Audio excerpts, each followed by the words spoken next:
الحمد لله رب العالمين، الصلاة والسلام على رسوله الكريم، أما بعد فأعوذ بالله من الشيطان الرجيم، بسم الله الرحمن الرحيم.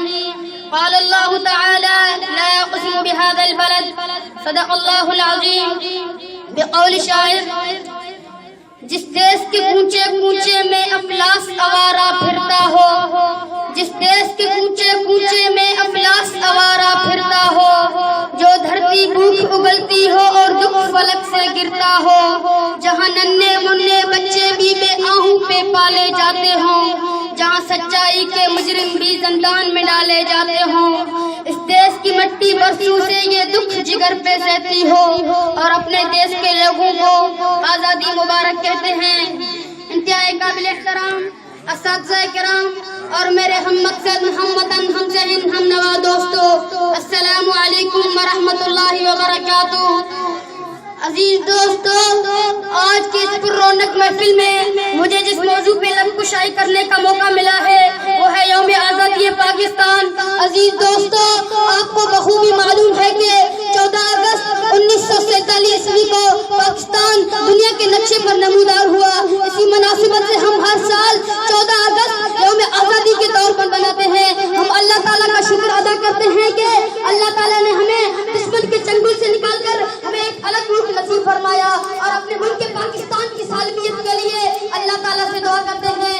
میرے بھائیوں، اپنے عظیم پاکستان کو بر صغیر کے مسلمانوں نے کلمہ توحید اور دو قومی نظریے کے بنیاد پر حاصل کیا.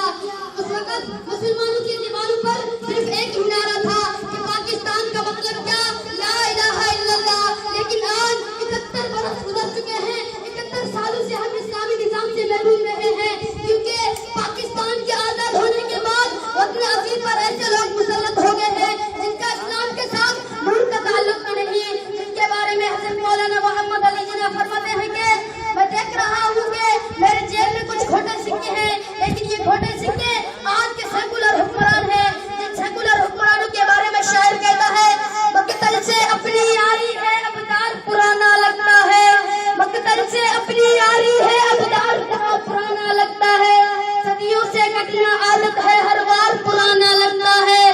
تم سنگ اٹھاؤ یا خنجر، ایک بات ہمیں یہ کہنی ہے کہ ظلم و تشدد سرکاری سرکار پرانا لگتا ہے.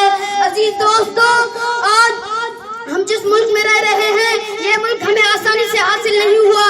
اس ملک کو حاصل کرنے کے لیے ہزاروں لوگ شہید کیے گئے، ہزاروں عورتیں بیوہ ہو گئی اور ہزاروں ماؤں اور بہنوں کی عزتیں لوٹ لی گئی. یعنی کہ اس ملک کو حاصل کرنے کے لیے ہمارے آبا و اجداد نے ہر قسم کی قربانی دریغ میں کیا. ایک مرتبہ کسی نے قائد اعظم رحمۃ اللہ علیہ سے پوچھا کہ پاکستان کا دستور کیا ہوگا، تو قائد اعظم رحمۃ اللہ علیہ نے فرمایا کہ قائد اعظم کا دستور وہ دستور ہے جو 1400 سال پہلے نبی مہربان پر نازل ہوا، یعنی کہ اللہ تعالیٰ کی کلام پاک. لیکن یہ مغرب پرست لوگ کہتے ہیں کہ قائد اعظم تو سیکولر شخص تھا، اس کا مذہب کے ساتھ کوئی تعلق نہیں تھا. لیکن میں ان سے پوچھنا چاہتا ہوں کہ قائد اعظم اگر سیکولر شخص تھا تو اس نے مسلمانوں کے لیے ایک الگ ملک کیوں بنایا؟ اس نے اپنی پوری زندگی مسلمانوں کی آزادی کے لیے کیوں صرف کر دی؟ بس اللہ تعالیٰ سے دعا ہے کہ ہمیں اس موضوع پہ عمل کرنے کی توفیق عطا فرمائے. آخر میں یہ شعر پڑھ کر اپنی جگہ لوں گا: یہ عظمت باطل دھوکہ ہے، یہ ثروت کافر کچھ بھی نہیں، یہ عظمت باطل دھوکہ ہے، یہ ثروت کافر کچھ بھی نہیں، مٹی کے کھلونے ہیں سارے، یہ کفر کا لشکر کچھ بھی نہیں. اللہ سے ڈرنے